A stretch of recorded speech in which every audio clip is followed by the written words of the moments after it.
You're probably wondering why you see this out of my computer. Well, alright. I put a new keyboard in here, but do you see this here?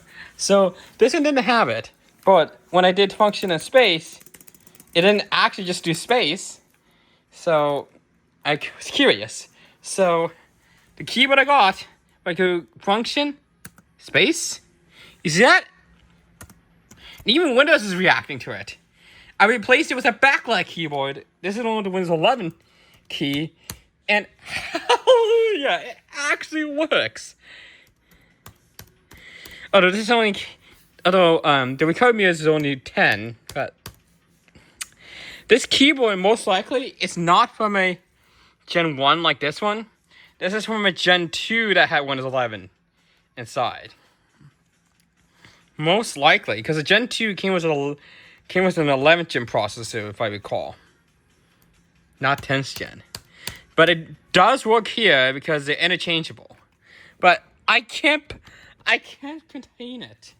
So this is the old keyboard, see, Windows 10. This is the new keyboard, Windows 11. I have no words. This one, you can see how worn out this keyboard is. Like, you can see the shine. This one here is like a brand new keyboard. Didn't even need to sanitize it. And if I go ahead and go into the listing, so I'll show my address. I'll pause here and I'll get back to you when I get into the eBay. All right, back again. This is the keyboard I got. Cost $34.95.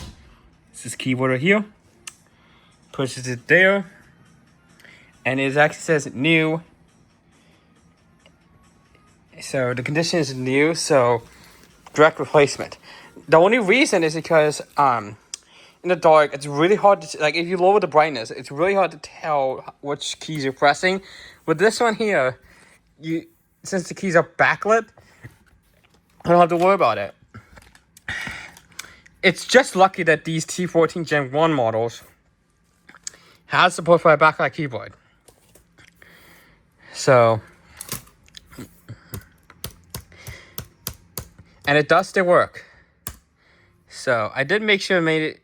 I did have to push it in a little bit because since it was brand new, on this one you see how there's holes. I had to basically punch out those holes and just push it in. So yeah, let's do key tester. Key test.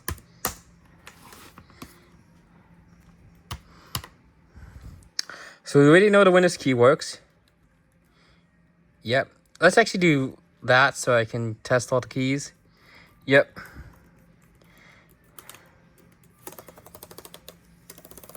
Yep.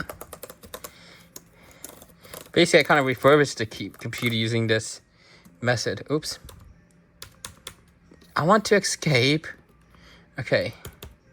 Yep. It's perfect because this keyboard's working and it has a backlight. That's like a huge upgrade to this. That's for sure.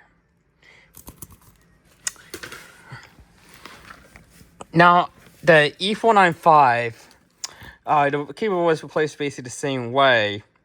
But unfortunately, that one does not support a backlight keyboard. If you do function in space, it will actually just do space. It won't do anything else. So if you insert a backlight keyboard into the E495, it won't work. It will just stay as a not. It will just, the backlight will stay off because it does have the drivers to run the backlight, as you can see here. How it replaces is because since it had backlight support, I disabled the internal battery in here and make sure this is unplugged. Because if the internal battery is still active, still powering the motherboard, you can easily blow the fuse for the keyboard backlight, and you could possibly affect the screen as well. But since I disabled the built-in battery, it was not an issue, luckily.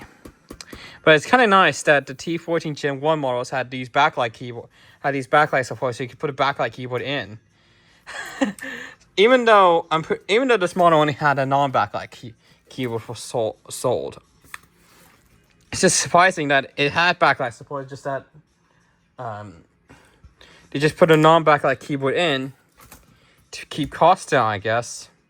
But since I put in the backlight keyboard in here, it now works. And I think it's a little bit, it's slightly more slimmer, but it's actually really nice that I can replace the keyboard and have backlight working on the on this computer.